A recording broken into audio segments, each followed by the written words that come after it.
आज हम लोग फिजिक्स के पहला जो आप लोग का चैप्टर था वो आपका प्रकाश का परावर्तन, उसके कुछ डाउट को क्लियर करेंगे। पहला जो आपका डाउट का क्वेश्चन है वो आपका दिया हुआ है कि दो समानांतर समतल दर्पणों के बीच, समानांतर दर्पणों के बीच यहाँ पर दिया हुआ है कि दो समानांतर आपका समतल दर्पण है, ठीक है, के बीच रखी वस्तु के सिद्धांततः कितने प्रतिबिंब बन सकते हैं। मतलब कि अगर मान लीजिए कि दो समानांतर आपका अगर समतल दर्पण रखा हुआ है, एक आपका ये समतल दर्पण हुआ, ये आपका एक दूसरा समतल दर्पण हुआ और इसके बीच में मान लीजिए कोई आपका वस्तु रखा हुआ है, ठीक है, तो उसका कितना प्रतिबिंब बनेगा ये हमको बताना है। तो याद रखिए कि दो समानांतर समतल दर्पण के बीच रखी अगर वस्तु, यहाँ पर समानांतर है, ठीक है ना, यहाँ पर अगर समानांतर अगर नहीं होता सिर्फ रहता है कि दो समानांतर दो समतल दर्पण एक निश्चित कोण पर, जैसे मान लीजिए कि वो कोण आपका हो सकता था 60 डिग्री या 30 डिग्री या 40 डिग्री या 50 डिग्री, ठीक ना, कि 40 डिग्री के कोण पर क्या है अवस्थित है। अवस्थित मतलब क्या कि दो दर्पण इस तरह से रखा हुआ है कि उसके बीच में कुछ कोण बन रहा है, ठीक है। समानांतर कहने वाला हुआ कि उसके बीच में कोण नहीं बन रहा है, मतलब कि उसके बीच में कोण का वैल्यू क्या होगा 0 डिग्री होगा, मतलब कि ये दोनों के बीच में ये क्या हो रहा है, दोनों मिल ही नहीं रहा है, तो जब मिलेगा ही नहीं तो यहाँ पर क्या होगा कोण नहीं बनेगा, ठीक है ना। तो ये दोनों को समानांतर हम कहेंगे। वही अगर आपको क्वेश्चन है कि दो आपका समतल दर्पण है और दोनों एक निश्चित कोण पर क्या है रखा हुआ है, ठीक है, तो उसके बीच में कितना प्रतिबिंब बनेगा, तो उसके लिए एक फॉर्मूला होता है। तो प्रतिबिंबों की संख्या का फॉर्मूला यहाँ पर होता है, एक आपका प्रतिबिंबों की संख्या का फॉर्मूला होता है 360 डिग्री बटा में होता है थीटा माइनस में होता है 1। यहाँ थीटा क्या होता है, तो थीटा आपका होता है दोनों दर्पणों के बीच, दोनों दर्पण जितना डिग्री के कोण पर वो रखा हुआ रहता है वो होता है, ठीक है। तो यहाँ पर आपको क्वेश्चन में लिखा हुआ है कि दो समानांतर है, तो आपको पता है कि समानांतर होगा तो इसके बीच में कोण का मान क्या होगा, तो थीटा का मान यहाँ पर 0 डिग्री होगा। तो जब यहाँ पर हम 0 डिग्री रखेंगे तो क्या हो जाएगा 360 डिग्री बटा में 0 माइनस में क्या हो जाएगा 1। और आपको पता है कि यहाँ 0 आने का मतलब ये क्या हो जाएगा अनडिफाइंड हो जाएगा, मतलब कि अनंत कह सकते हैं। तो अनडिफाइंड में से -1 करेंगे तो ये क्या होगा अनडिफाइंड ही होगा, जिसको हम लोग यहाँ पर क्या कहेंगे अनंत कहेंगे, क्या कहेंगे अनंत। तो आपका यहाँ पर क्या हो जाएगा ऑप्शन नंबर डी हो जाएगा कि जब दो समानांतर समतल दर्पण के बीच में हम किसी वस्तु को रखते हैं तो उसका जो प्रतिबिंब बनेगा अनंत बनेगा, ठीक है। वही अगर मान लीजिए क्वेश्चन अगर आता कि दो समतल दर्पण 60 डिग्री पर झुका हुआ है या 60 डिग्री पर रखा हुआ है तो उसके बीच में कितना प्रतिबिंब बनेगा, तो उसके लिए यहाँ पर हम कितना से डिवाइड करते हैं 60 से, तो 60 से अगर 360 को डिवाइड करते तो 6 और माइनस में 1 तो कितना होता है 5 प्रतिबिंब वहाँ पर बनता है, ठीक है। लेकिन जब समानांतर होगा तो समानांतर होने पर वहाँ पर थीटा का मान क्या हो जाएगा 0, मतलब कि इसके बीच में कोई कोण ही नहीं बनेगा, तो थीटा का वैल्यू हो जाएगा 0। जब 0 यहाँ पर हम रखेंगे तो आपका आ जाएगा अनंत, ठीक है। तो इसलिए आपका ऑप्शन यहाँ पर क्या हो जाएगा डी हो जाएगा। अगला आपका लिखा हुआ है कि प्रकाश की किरण एक समतल दर्पण पर लंबवत आपतित होती है। लिखा हुआ है कि प्रकाश की किरण एक समतल दर्पण पर लंबवत आपतित होती है तो दर्पण द्वारा किरण के पथ में उत्पन्न विचलन का मान क्या होगा, ठीक है। तो उससे पहले समझ लीजिए कि विचलन क्या होता है, ठीक है, उसके बाद हम इस पर डिस्कस करते हैं कि कितना विचलन होगा। तो जैसे मान लीजिए कि एक समतल दर्पण है, ये आपका हो गया मान लीजिए समतल दर्पण, ठीक है। अब इस पर कोई प्रकाश किरण इस तरह से आ रहा है, समतल पर भी आएंगे, ठीक है। अभी हम समझाने के लिए बता रहे हैं कि डिविएशन होता क्या है, मतलब कि कहने का मतलब कि विचलन क्या होता है, ठीक है। तो ये आपका एक प्रकाश किरण इस पर आ रहा है और यहाँ पर ये दर्पण के आने की वजह से ये क्या हो जाएगा यहाँ पर परावर्तित हो जाएगा, क्या हो गया परावर्तित हो गया, ठीक है। फिर से समझिएगा कि ये आपका समतल दर्पण है, ठीक है, यहाँ से एक प्रकाश किरण जा रहा था, ठीक है, लेकिन इसके बीच में क्या आ गया, तो इसके बीच में आ गया दर्पण, दर्पण आ गया जिसकी वजह से यहाँ से क्या कर गया रिफ्लेक्ट कर गया, मैंने यहाँ से क्या हो गया वापस लौट गया, जिसको हम क्या किए परावर्तन मैंने परावर्तित हो गया, क्या हो गया परावर्तित हो गया। इस पर अगर हम लंब डालेंगे, मतलब कि अभिलंब अगर डालेंगे तो इसके बीच का यहाँ पर जो कोण होगा इसको हम क्या कहते हैं आई कहते हैं। आई मैंने यहाँ पर क्या हो गया आपतन कोण होगा और ये आपका क्या होता है आर, मतलब कि आपका होता है परावर्तन कोण, ओके। ये आपका आपतन कोण है, ये आपका क्या है परावर्तन कोण है। आपको पता है कि आपतन कोण और परावर्तन कोण क्या होता है बराबर होता है, ठीक है। अब यदि मान लीजिए कि ये अगर आपका दर्पण यहाँ पर नहीं आता, ये अगर मान लीजिए दर्पण नहीं आता तो ये प्रकाश किरण अगर इस दिशा में जा रहा है तो इसी दिशा में क्या होता है आगे निकल जाता है। अगर ये दर्पण नहीं आता, ठीक है ना, तो ये प्रकाश किरण क्या होता है इसी दिशा में आगे की ओर निकल जाता है, ठीक है ना, तो उस समय यहाँ पर परावर्तन नहीं होता। लेकिन यह दर्पण के आ जाने की वजह से यह इतना डिग्री से क्या हो गया घूम गया और ये आपका जो है क्या हो गया यहाँ पर ये चला गया, ठीक है। तो इसी के बीच में जितना ये कोण बन रहा है इसी को हम क्या कहते हैं, तो इसी को हम लोग कहते हैं विचलन का कोण कहते हैं, क्या कहते हैं विचलन का कोण कहते हैं, या कहते हैं कि कितना यहाँ पर विचलन हुआ, ठीक है। अब हमको यहाँ पर क्या करना है कि हमको इसी का मान निकालना है कि कितना होगा कब, जब ये लंबवत होता है तब, ठीक है। तो अगर मान लीजिए कि इसका हमको अगर मान निकालना है तो हमको पता है कि यह अगर इसी दिशा में जाएगा तो यहाँ पर जो ये जो आपका होगा ऊपर में पूरा कोण बनने वाला जो होगा, ये पूरा कोण कितना होगा 180 डिग्री होगा। कितना होगा ये पूरे कोण का ऊपर अगर हम जोड़ेंगे, आपको पता है कि जैसे एक लाइन है तो लाइन के ऊपर में जितना ये कोण बनेगा क्या होगा 180 डिग्री, फिर नीचे कितना होगा 180 डिग्री, ठीक है। इस तरह से पूरा आपका कितना होता है 360 डिग्री। तो इसी तरह से अगर मान लीजिए कि यह आपका एक लाइन है, अगर मान लीजिए कि ये ए बी है और ये ए और ये बी है, ठीक है। तो इसके ऊपर में जितना ये कोण बनेगा ऊपर में सब कितना होगा, सबको जोड़ करके 180 डिग्री होगा। कहने का मतलब क्या होगा कि अगर हम angle I plus angle R और इस पूरे विचलन कोण को हम मान लेते हैं क्या, तो विचलन कोण को हम यहाँ पर बेसिकली लिखते हैं डेल्टा से लिखते हैं, ठीक है। तो यहाँ पर हम लिखते हैं डेल्टा। डेल्टा मान यहाँ पर क्या हो गया, जैसे डेल्टा दो तरह से दिया जाता है, एक डेल्टा आपका इस तरह से होता है और एक डेल्टा आपका इस तरह से, जो ग्रीक अल्फाबेट है, ठीक है। तो डेल्टा यहाँ पर क्या हो गया, विचलन कोण हो गया। ये तीनों को अगर हम जोड़ेंगे तो बराबर किसके होगा 180 डिग्री के। उसके बाद यहाँ पर हमको निकालना क्या है, डेल्टा निकालना है। तो डेल्टा इक्वल टू यहाँ पर हम क्या लिख सकते हैं 180 डिग्री, ये माइनस में एंगल आई हो जाएगा, माइनस में एंगल क्या हो जाएगा, और यहाँ से लिख सकते हैं डेल्टा बराबर 180 माइनस एंगल आई, और एंगल आर के बदले हम क्या लिख सकते हैं, एंगल आई लिख सकते हैं, ठीक है। ये आप क्या कर सकते हैं कि एंगल आई के बदले भी एंगल आप आर रख सकते हैं, दोनों में से कोई एक काम करेंगे, ठीक है। तो उसे यहाँ पर होगा क्या कि डेल्टा बराबर आपके पास यहाँ पर हो गया 180 डिग्री माइनस 2 एंगल आई। तो यही जो होता है क्या होता है, विचलन का फॉर्मूला होता है। मतलब कि विचलन आपका क्या है, कोण है, क्या है, कोण है। तो यहाँ पर ये फॉर्मूला इसका क्या आ गया 180 डिग्री माइनस 2 एंगल आई, या आप लिख सकते हैं 180 डिग्री माइनस 2 एंगल आर, ठीक है। क्योंकि पता है कि एंगल आई और एंगल आर क्या होता है, बराबर होता है। अब यहाँ पर लिखा हुआ क्या है कि यहाँ पर ये लंबवत आपतित हो रहा है। अगर मान लीजिए कहता है कि ये इसका यहाँ पर एंगल आई कितना है 30 डिग्री है, तो 30 डिग्री क्या मान रखेंगे तो हमको पता हो जाएगा कि वो कितना डिग्री से वो क्या हो रहा है, विचलित हो रहा है, ठीक है ना। मतलब कितना डिग्री से वो विचलन उसका कोण बना वहाँ पर, ठीक है। तो यहाँ पर हमको लिखा हुआ है कि प्रकाश की एक किरण समतल दर्पण पर लंबवत आपतित होती है। तो आपको पता है कि जब लंबवत आपतित होती है तो उस समय एंगल आई और एंगल आर का मान कितना के बराबर होता है, 0 डिग्री के बराबर होता है, ठीक है। और हमको अभी क्या निकालना है, तो निकालना है कि दर्पण द्वारा किरण के पथ में उत्पन्न विचलन, कितना विचलन हुआ।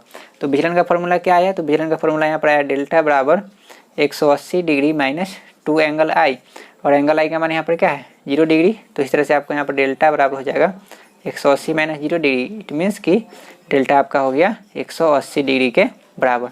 मतलब कि वो कितना से विचलित हो गया, तो 180 डिग्री से। तो आपका यहाँ पर ऑप्शन नंबर क्या हो जाएगा, सी हो जाएगा, ठीक है। तो आपका ऑप्शन नंबर यहाँ पर क्या हो गया, सी 180 डिग्री, ठीक है। अगर यह लंबवत आपतित नहीं होता, कुछ कोण बना करके आपतित होता है, उसके लिए वैल्यू क्या होता है, अलग अलग वहाँ पर होता है, ठीक है। तो याद रखिए कि समतल दर्पण में जब जैसे मान लीजिए कि प्रकाश किरण है, ठीक है ना, आपतित हो रही थी ना, ये दर्पण के आने की वजह से जितना डिग्री से ये क्या हो गया, यहाँ से घूमा, उस वही आपका क्या कहलाता है, विचलन कहलाता है। अगर ये मान लीजिए कि ये दर्पण आपका अगर नहीं आता तो ये सीधे इस पथ में क्या होता है, आगे निकल जाता है। लेकिन इस दर्पण के आने की वजह से जितना डिग्री से यहाँ पर घूम गया उसी को हम क्या कहते हैं, विचलन का कोण कहते हैं, ठीक है। तो इसको आप लोग नोट कर लीजिए।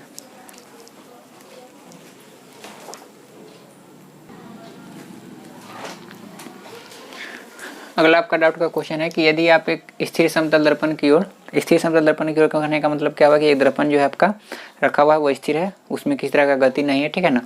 तो यदि आप स्थिर समतल दर्पण की ओर 4 मीटर प्रति सेकंड की चाल से चल रहे हो तो आपका प्रतिबिंब आपकी ओर किस चाल से आएगा, ठीक है।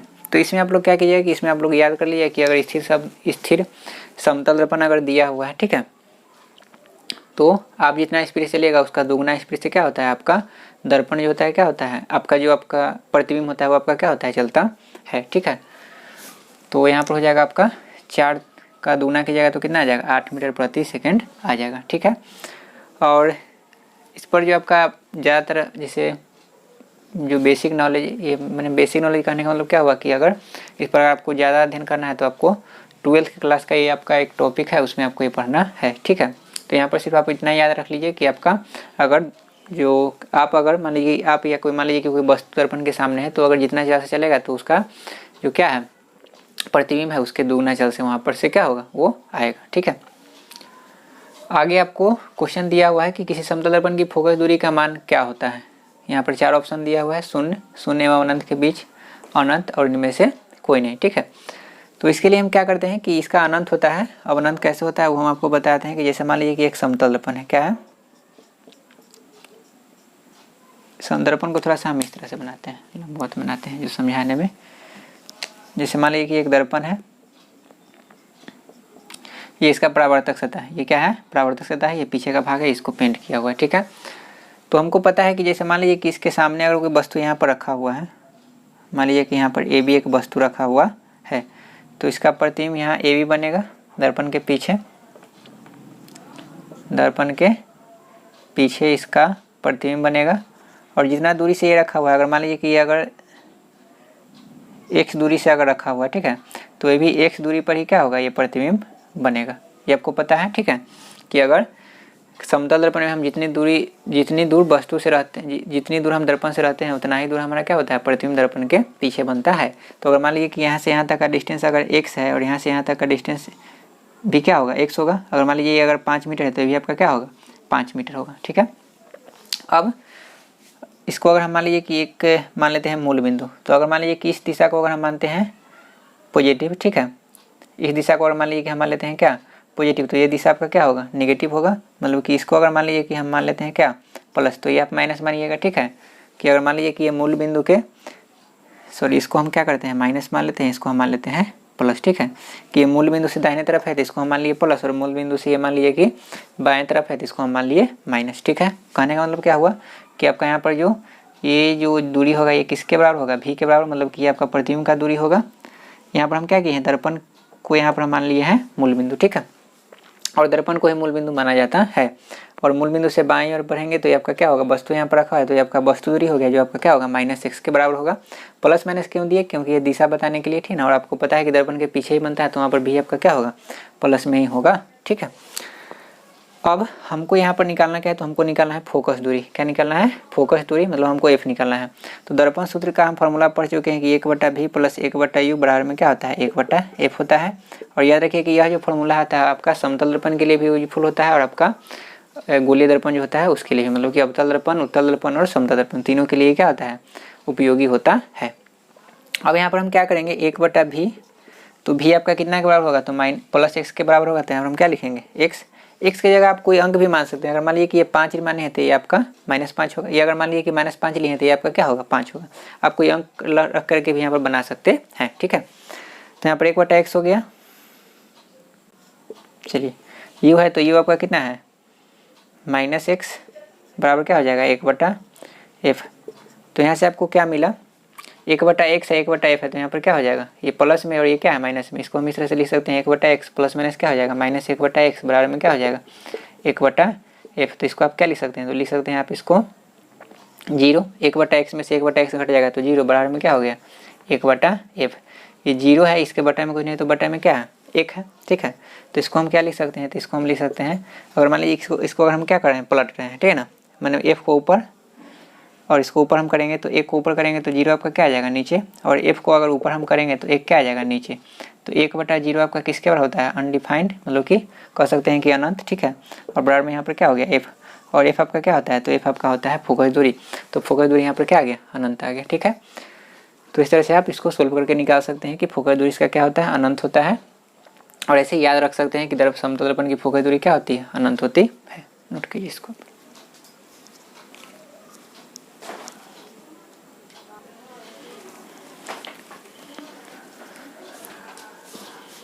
अगला क्वेश्चन आपको लिखा हुआ है 20 सेंटीमीटर फोकस दूरी के एक अवतल दर्पण में, मतलब कि एक अवतल दर्पण है जिसका फोकस दूरी आपको दिया है 20 सेंटीमीटर में किसी वस्तु की उसके वास्तविक प्रतिबिंब से न्यूनतम दूरी होगी। तो अवतल दर्पण में आपको पता होगा कि अवतल दर्पण में अगर हम, ये आपका मान लीजिए कि ये आपका अवतल दर्पण है, ठीक है। तो यहाँ पर मान लीजिए ये ध्रुव है, यहाँ पर आपका फोकस है और यहाँ पर आपका क्या है, वक्रता केंद्र है, ठीक है ना। तो लिखा हुआ है कि दर्पण में किसी वस्तु की उसके वास्तविक प्रतिबिंब से न्यूनतम दूरी। कहने का मतलब ये हुआ कि वस्तु की दूरी, ठीक है ना, और प्रतिबिंब की दूरी न्यूनतम कितनी हो सकती है, ठीक है ना। इसका मतलब ये होगा, ठीक है। फिर समझिए कि लिखा हुआ है कि 20 सेंटीमीटर फोकस दूरी के एक अवतल दर्पण में, ठीक है। तो बेसिकली आपको यहाँ पर फोकस दूरी से मतलब यहाँ पर नहीं है ना, इसका कोई यहाँ पर यूटिलाइज नहीं है, ठीक है। आपको यहाँ पर मतलब है लिखा हुआ है एक अवतल दर्पण, तो अवतल दर्पण से यहाँ पर मतलब है, तो अवतल दर्पण में किसी वस्तु की मतलब कि आपका u, वस्तु की दूरी मतलब क्या कि u, उसके वास्तविक प्रतिबिंब से न्यूनतम दूरी। वास्तविक प्रतिबिंब यहाँ पर कह रहा है, यहाँ पर आपको आभासी प्रतिबिंब नहीं कहा जा रहा है ना। तो आपको पता है कि वास्तविक प्रतिबिंब हमेशा क्या होता है, दर्पण के बाईं ओर बनता है, ठीक है ना। तो न्यूनतम दूरी क्या हो सकती है ना। तो अगर मान लीजिए कि आपको पता है कि वस्तु अगर C पर होता है तो आपको पता है कि प्रतिबिंब भी क्या होता है, C पर ही बनता है। अगर वस्तु C पर होता है मतलब कि वक्रता केंद्र पर होगा तो उसका प्रतिबिंब भी क्या होगा, वक्रता केंद्र पर ही बनेगा, ठीक है। तो इस समय इसका जो दूरी होगा एकदम न्यूनतम होगा, वो कितना होगा, शून्य होगा। मतलब कि यहाँ पर जितना आपका वस्तु दूरी होगा और जितना और आपका क्या होगा, वस्तु दूरी होगा, उतना ही आपका क्या होगा यहाँ पर, तो वह जितना वस्तु दूरी होगा उतना ही यहाँ पर क्या होगा, प्रतिबिंब दूरी होगा, ठीक ना। तो दोनों के बीच में डिफरेंस है वो कितना है, शून्य होगा। दोनों के बीच में अंतर क्या होगा, जीरो होगा, ठीक है। तो आपका आंसर यहाँ पर क्या होगा, शून्य होगा। क्या होगा, शून्य, कि न्यूनतम दूरी जो होगा क्या होगा, शून्य होगा। कब होगा, जब अवतल दर्पण में हम वस्तु को कहाँ रखेंगे, तो जब अवतल दर्पण में हम वस्तु को वक्रता केंद्र पर रखेंगे तो उस समय कह सकते हैं कि प्रतिबिंब का दूरी और आपका जो वस्तु का दूरी होता है उसके बीच में अंतर क्या होता है, शून्य होता है। मतलब कि उसके बीच में कोई भी अंतर नहीं होता है, दोनों क्या होता है, बराबर होता है, ठीक है। तो वही लिखा हुआ है कि न्यूनतम दूरी क्या होगा, तो न्यूनतम दूरी सबसे कम दूरी होगा जो आपका क्या है, जीरो होगा, ठीक है। मतलब इसके बीच में कोई दूरी ही नहीं है तो उसको हम क्या कहेंगे, जीरो ही कहेंगे, ठीक है।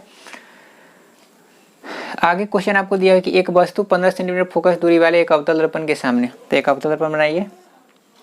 तो ये आपका एक हो गया अवतल दर्पण, ये इसका हो गया ध्रुव, ये इसका हो गया फोकस और ये इसका हो गया वक्रता केंद्र। तो लिखा हुआ है कि 15 सेंटीमीटर फोकस दूरी, मतलब कि यहाँ से यहाँ तक का दूरी क्या दिया हुआ है, 15 सेंटीमीटर। क्या दिया हुआ है, 15 सेंटीमीटर इसका है फोकस दूरी, ठीक है।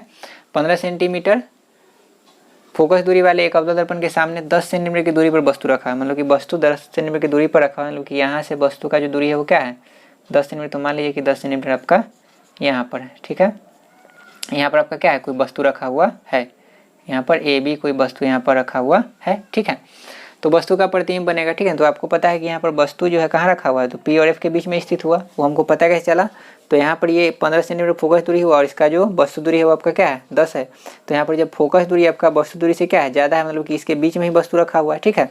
वस्तु आपका यहाँ पर लिखा हुआ है ना कि यहाँ पर दर्पण से 10 सेंटीमीटर की दूरी पर है, तो ये यहाँ से यहाँ तक मान लीजिए कि ये 10 और यहाँ से यहाँ तक पूरा आपका क्या है, 15 है। तो पी और एफ के बीच में ही आया, ठीक ना। और जब पी और एफ के बीच में आपको वस्तु रखा होता है तो आपको पता है कि प्रतिबिंब कहाँ बनेगा, दर्पण के पीछे बनेगा, सीधा बनेगा और क्या बनेगा, बड़ा बनेगा, ठीक है ना। तो आभासी मतलब कि वही काल्पनिक हुआ, बड़ा और क्या बनेगा, सीधा। तो आपका ऑप्शन नंबर यहाँ पर क्या हो जाएगा, बी, ठीक है। यहाँ पर सोल्व करने का कोई जरूरी नहीं है, आप डायग्राम से बना सकते हैं, ठीक है। तो नोट कीजिए इसको आप लोग।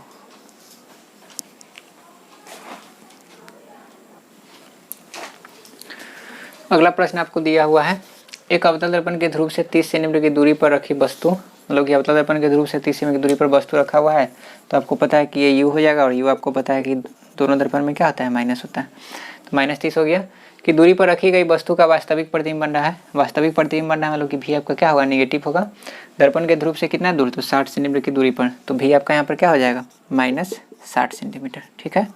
तो क्वेश्चन में आपसे पूछा जा रहा है कि तो उस दर्पण की वक्रता त्रिज्या का मान क्या होगा, मतलब कि आपको आर निकालना है। क्या निकालना है, आर। और आपको पता है कि आर और एफ में रिलेशन होता है, तो पहले हम क्या करेंगे, एफ निकालेंगे, उसके बाद हम यहाँ पर आर निकाल सकते हैं। दर्पण सूत्र से यहाँ पर क्या लिखेंगे, 1/v + 1/u बराबर में हो जाएगा 1/f। तो लिख सकते हैं यहाँ पर क्या, 1/-60 + 1/-30 बराबर 1/f।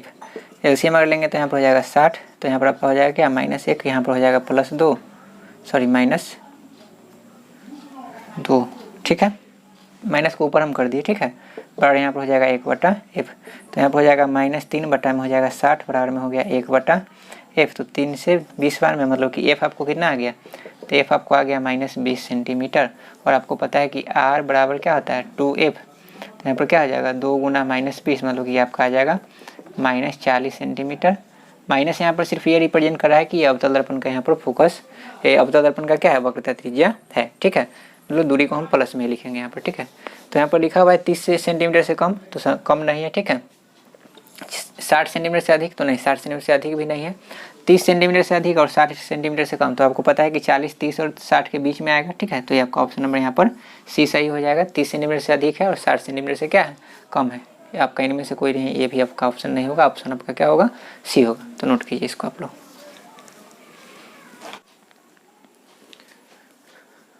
अगला क्वेश्चन आपको दिया हुआ है, एक वस्तु को 20 सेंटीमीटर वक्रता त्रिज्या के उत्तल दर्पण के सामने 40 सेंटीमीटर पर रखा जाता है। प्रतिबिंब आभासी तथा दर्पण के पीछे 8 सेंटीमीटर बनेगा, वास्तविक तथा दर्पण के आगे 8 सेंटीमीटर बनेगा। तीसरा है आपका आभासी तथा दर्पण के सामने 8 सेंटीमीटर पर बनेगा। और चौथा आपको दिया हुआ है आभासी तथा दर्पण के पीछे 8 सेंटीमीटर पर बनेगा, ठीक है। देखिए सब ऑप्शन में एक कॉमन बात क्या है कि सब में 8 सेंटीमीटर आपको यहाँ पर दिया हुआ है। तो इसका मतलब ये हुआ कि प्रतिबिंब का दूरी 8 सेंटीमीटर होगा ही होगा, ठीक है। आगे आपको क्या देखना है कि उत्तल दर्पण दिया हुआ है, तो आपको पता होना चाहिए कि उत्तल दर्पण में आपका वास्तविक प्रतिबिंब नहीं बनता है। उत्तल दर्पण में केवल आपका आभासी प्रतिबिंब ही बनता है। अवतल दर्पण में दोनों तरह का बनता है। तो जो भी वास्तविक वाला है उसको आप पहले क्या कर लीजिए, काट लीजिए, तो वास्तविक नहीं बनेगा। ठीक है, ये वास्तविक हो गया। आगे आपका लिखा हुआ है यहाँ पर, तो एक तो आपका ऑप्शन यहाँ पर ऐसे कट गया। ठीक है, अब 3 में से आपको चुनना है कि कौन सा आपका ऑप्शन सही होगा। ठीक है, तो पहला जो आपका ऑप्शन लिखा है वो आपका है आभासी तथा दर्पण के पीछे 8 सेंटीमीटर पर बनेगा। क्या लिखा हुआ है, आभासी तथा दर्पण के पीछे 8 सेंटीमीटर बनेगा। दूसरा आपको यहाँ पर दिया है आभासी तथा दर्पण के सामने, तो उत्तल दर्पण में दर्पण के सामने आपका यहाँ पर प्रतिबिंब नहीं बनता है। 1 मिनट,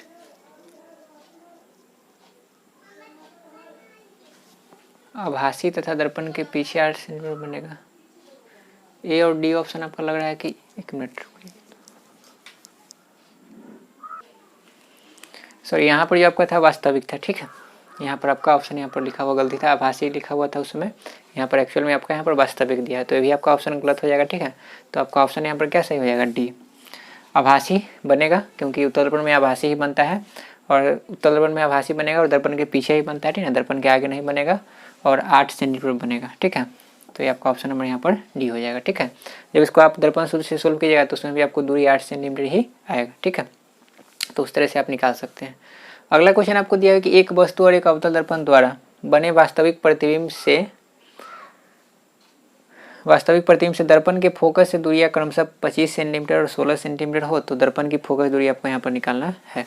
क्वेश्चन को फिर से एक बार हम पढ़ रहे हैं, ध्यान से समझिएगा कि एक वस्तु और एक अवतल दर्पण, मतलब कि एक वस्तु है और एक क्या है, अवतल दर्पण द्वारा बने वास्तविक प्रतिबिंब। तो आपको पता है कि अवतल दर्पण के सामने वस्तु होगा तभी उसका वास्तविक प्रतिबिंब बनेगा, और प्रतिबिंब आपका वास्तविक है मतलब कि दर्पण के सामने बन रहा है। ठीक है ना, तो वास्तविक प्रतिबिंब से दर्पण के फोकस से दूरियां, मतलब समझिएगा कि वस्तु, ठीक है, वस्तु और एक अवतल दर्पण द्वारा जो बन रहा है वास्तविक प्रतिबिंब, ठीक है ना, उसका आपको दूरी दिया हुआ है। कहाँ से दूरी दिया हुआ है, तो फोकस से दूरी दिया हुआ है कितना, तो क्रमशः लिखा हुआ, मतलब कि पहले वस्तु दूरी आपका है यहाँ पर 25 सेंटीमीटर और प्रतिबिंब का दूरी कितना दिया हुआ है, 16 सेंटीमीटर दिया हुआ है। फिर से समझिएगा कि एक अवतल दर्पण है, इसको थोड़ा सा डायग्राम बना करके हम इसको समझाते हैं। जैसे मान लीजिए कि ये हमारा हो गया एक अवतल दर्पण हो गया, क्या हो गया, अवतल दर्पण, ये इसका हो गया ध्रुव, ये इसका हो गया मान लीजिए यहाँ पर फोकस, और ये इसका मान लीजिए कि यहाँ पर आपका क्या है, सी आपका हो गया वक्रता केंद्र। ठीक है, अब मान लीजिए कि वस्तु यहाँ पर रखा हुआ है, सपोज दैट कि वस्तु यहाँ पर रखा हुआ है ना, वस्तु यहाँ पर रखा हुआ है तो उसका प्रतिबिंब यहीं पर बनेगा। पता है कि जब सी के बाद रखते हैं वस्तु को तो सी तथा एफ के बीच में बनता है। ठीक है, तो मान लेते हैं कि प्रतिबिंब आपका यहाँ पर बन रहा है। ठीक है, यहाँ पर बन रहा है। ठीक है, अब यहाँ पर ये दिया हुआ है, अब देखिए यहाँ पर हम सामने क्यों बना रहे हैं प्रतिबिंब को, क्योंकि यहाँ पर लिखा हुआ है कि वास्तविक है। ठीक है, इसलिए इधर हम बना रहे हैं। ठीक है, तो लिखा हुआ है कि वास्तविक प्रतिबिंब से दर्पण के फोकस दूरी है, तो दर्पण के फोकस से दूरी है। ठीक है ना, दर्पण से फोकस से दूरी मतलब कि कहीं मैंने दर्पण के फोकस से दूरी का मतलब ये हुआ कि कहीं ना कहीं आपका वस्तु जो है, आपका जो क्या है वस्तु और आपका जो क्या है प्रतिबिंब है वो फोकस के बाद ही बन रहा है। ठीक है ना, मतलब कि फोकस के बाद ही आपका वस्तु कहीं पर रखा हुआ है और फोकस के बाद ही आपका प्रतिबिंब बन रहा है, इसका मतलब ये हुआ। ठीक है, मतलब कि इससे दूरी नाप रहे हैं, मतलब कि क्या माप रहे हैं, मतलब कि इसके बाद ही कहीं पर रखा हुआ। ठीक है, तो हम मान लीजिए कि यहाँ पर वस्तु रखा हुआ है, इसका प्रतिबिंब यहाँ पर बन रहा है। ठीक है, तो यहाँ पर ये वस्तु है तो दूरी कहाँ से नापा गया है, फोकस से, सॉरी मापा गया। ठीक है, तो फोकस से जो वस्तु का दूरी दिया हुआ, देखिए पहले वस्तु लिखा हुआ उसके बाद क्या लिखा हुआ है, प्रतिबिंब। ठीक है ना, मतलब कि पहले वाला जो आपका हो गया वो आपका वस्तु दूरी हो गया और बाद वाला आपका क्या हो गया, प्रतिबिंब का दूरी हो गया। तो यहाँ से यहाँ तक का दूरी आपको क्या दिया हुआ है, 25 सेंटीमीटर। ठीक है, और फोकस मतलब फोकस से प्रतिबिंब का दूरी, तो प्रतिबिंब यहीं पर आपका बन रहा है। ठीक है, तो इसका दूरी आपको दिया हुआ है यहाँ पर 16 सेंटीमीटर। ठीक है, तो आपको यहाँ पर बताना है कि इसका फोकस दूरी क्या होगा, मतलब कि ये पी से लेके एफ तक का दूरी आपको क्या होगा ये आपको बताना है। तो हम यहाँ से मान लेते हैं कि पी से एफ का दूरी क्या होगा, एफ होगा। क्या होगा, पी से एफ की दूरी को हम क्या कहते हैं, फोकस दूरी कहते हैं। तो इसको दूरी हम मान लिए एफ, एफ का जो वैल्यू होगा वही आपका यहाँ पर क्या होगा, आंसर होगा। ठीक है, तो हमको यहाँ पर निकालना है फोकस दूरी। ठीक है, तो हम यहाँ पर क्या करते हैं, दर्पण सूत्र से क्या लिख सकते हैं, तो अब एक्चुअल में अगर हम देखेंगे कि अब अगर हम मेजर करेंगे कि वस्तु दूरी क्या होगा, तो वस्तु दूरी यू जो आपका हो जाएगा वो आपका कितना के बराबर हो जाएगा, तो पूरा यहाँ से लेकर के यहाँ तक का दूरी हम मेजर करेंगे, तो यहाँ से यहाँ तक का दूरी एफ है और ये पूरा दूरी आपका कितना है, 25 है। ठीक है, तो यहाँ पर यू आपका क्या हो जाएगा, 25 प्लस एफ हो जाएगा, और इसको हम माइनस में लिखेंगे क्यों, क्योंकि वस्तु दूरी है। ठीक है, उसी तरह से अगर हम भी में आएंगे तो भी का दूरी अगर प्रतिबिंब यहाँ बन रहा है तो ध्रुव से कोई भी दूरी हम मापेंगे तो यहाँ से यहाँ तक का दूरी f है और यहाँ से यहाँ तक का दूरी क्या है 16 है, तो ये आपका क्या हो जाएगा 16 प्लस f, और ये भी आपका क्या हो जाएगा माइनस में, बिकॉज कि आपका वास्तविक प्रतिबिंब बन रहा है, ठीक है ना। और आपको निकालना क्या है f निकालना है, क्या निकालना है f, ठीक है। अब यहाँ पर हम दर्पण सूत्र से क्या लिख सकते हैं 1/v प्लस 1/u बराबर यहाँ पर हम लिख सकते हैं 1/f। तो यहाँ पर हम लिखेंगे 1/v आपका यहाँ पर क्या हो जाएगा तो -25 प्लस f, u आपका क्या हो जाएगा तो -16 प्लस f, और 1/f को यहाँ पर हम क्या लिखेंगे -f लिखेंगे। -f लिखेंगे क्यों, क्योंकि ये यहाँ से यहाँ तक का दूरी आपका क्या होगा माइनस में होगा, तो इसलिए यहाँ पर हम क्या लिख रहे हैं -f लिख रहे हैं, ठीक है। अब यहाँ पर क्या होगा तो ये आपका हो जाएगा एलसीएम अगर आप लीजिएगा तो यहाँ पर हो जाएगा 25 प्लस f, और यहाँ पर आपका हो जाएगा 16 प्लस f। 25 प्लस f से 25 प्लस f कट जाएगा तो आपका यहाँ पर क्या आ जाएगा 16 प्लस f, और यहाँ पर माइनस है तो ये माइनस यहाँ पर आ गया, ठीक है। फिर उस तरह से यहाँ पर प्लस माइनस यहाँ पर माइनस हो गया, और 16 प्लस f से 16 प्लस f कट गया तो यहाँ पर क्या हो जाएगा आपका 25 प्लस f, और बराबर में 1/f, तो इसको हम माइनस ऊपर कर देते हैं, ठीक है। अब इसके बाद अगर इसको हम सोल्व करेंगे तो यहाँ पर आपका क्या आ जाएगा तो माइनस ये दोनों में गुना होगा तो माइनस में आपका 16, माइनस में क्या हो जाएगा f, और यहाँ पर आपका हो जाएगा माइनस में 25 और माइनस में आपका हो गया f, और नीचे आपका हो जाएगा 25 में अगर 16 से गुना करेंगे तो 400 हो जाएगा, 25 में अगर f से गुना करेंगे तो 25 f स्क्वायर हो जाएगा, 16 में अगर f से करेंगे तो यहाँ पर हो जाएगा 16f, सॉरी एक मिनट, 25 में 16 से किए तो क्या हो गया 400, 25 में अगर f से करेंगे तो यहाँ पर 25f होगा, कितना होगा 25f, और फिर f से 16 में किए तो यहाँ पर हो गया 16f, और फिर f से f में करेंगे तो यहाँ पर क्या हो जाएगा f स्क्वायर, यहाँ पर हो जाएगा -1/f, ठीक है।